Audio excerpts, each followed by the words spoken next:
Mana shunaqa ish qilyapmiz. Eng qiyin, eng zaybal ish mana shu ekan. Mana betondan mana shunaqangi darajada arka chiqarish ishlarini olib boryapmiz. Mana bergi tomonlari xona-xona, bu yoqlari ham xona-xona. Mana shu xonalarning o'rtasida zalda mana shunaqangi 90 graduslik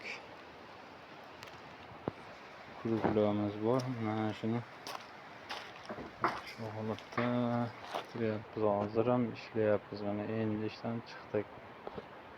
Bizda soat millari 9 dan 20 minut o'tdi. Mana shu holatda qo'limizdan kelaverar ekan.